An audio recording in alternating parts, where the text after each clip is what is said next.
Nous avons demandé à Laurence Marchand-Taillade. Laurence Marchand-Taillade, elle a écrit un livre. Elle est présidente de l'Observatoire de la laïcité du Val d'Oise. Elle est présidente de Force laïque et elle est auteure d'un livre assez remarquable, L'urgence laïque, aux éditions Michalon. Et alors, Laurence Marchand-Taillade, bonjour. Bonjour.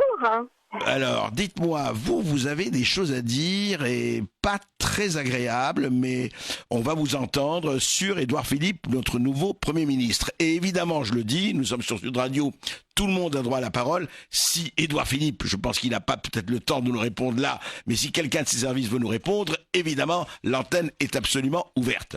Alors, Laurence Marchand-Taillade, que se passe-t-il exactement? Vous dites que il n'est pas très laïque, Édouard Philippe. Il n'est pas dans une laïcité républicaine. Dites-moi.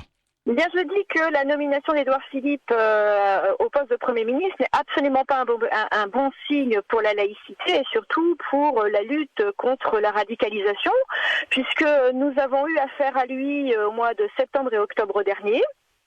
Sur deux manifestations. Une première qui invitait Annie Ramadan. Annie Ramadan, pour rappel, c'est le frère de Tariq Ramadan, donc le petit-fils des fondateurs des Frères musulmans, qui prétend qu'une femme ne vaut pas plus qu'une pièce de 2 euros et qu'elle peut passer de main en main. Il a fallu qu'on fasse des pieds et des mains pour faire interdire cette manifestation, et c'est absolument pas dû à l'intervention d'Édouard Philippe si cette manifestation n'a pas eu lieu. Et 15 jours plus tard, on a eu la surprise de voir qu'il y avait une salle municipale du Havre qui était mise à disposition d'une réunion islamiste qui réunissait des intégristes. On peut parler de ça, on peut parler d'eux de cette façon-là. Une salle municipale, vous dites. Oui, une salle municipale, telle qu'Hassan Youkusen, qui nie le génocide arménien et nie la véracité des pseudo-attentats. Enfin, il parle de pseudo-attentats. On avait aussi Ben Mansour qui lui milite pour la mise en place de la loi islamique en France. Mohamed Bajrafil, qui est l'imam d'Ivry et qui rend régulièrement hommage à Youssef Al-Qaradawi. Donc, pour mémoire, Youssef Al-Qaradawi est recherché par Interpol pour incitation aux mœurs, vandalisme et violence. Il est aussi prédicateur Al Jazeera, oui. Oui, et il le considère comme un humaniste convaincu. Et j'en passe, c'est des meilleurs. Oui, mais et en l'occurrence, nous avons prévenu Édouard Philippe le 23 septembre par courrier.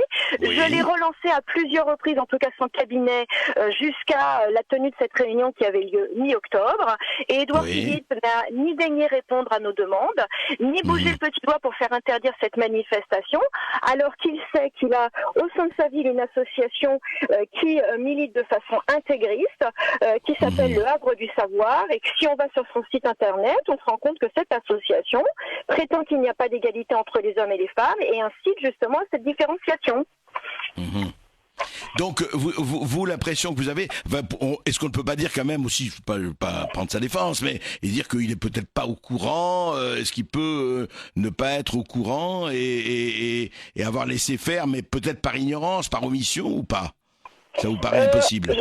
Pour moi, ça me paraît complètement impossible, puisque le même jour de que le 15 octobre, donc, quand se tenait cette conférence sur sa ville, il y avait aussi la réunion annuelle de la LICRA, au cours de laquelle il a été interpellé par Mohamed Sifawi et il n'avait pas grand-chose à y redire. Pour lui, il s'agit de simple liberté d'expression.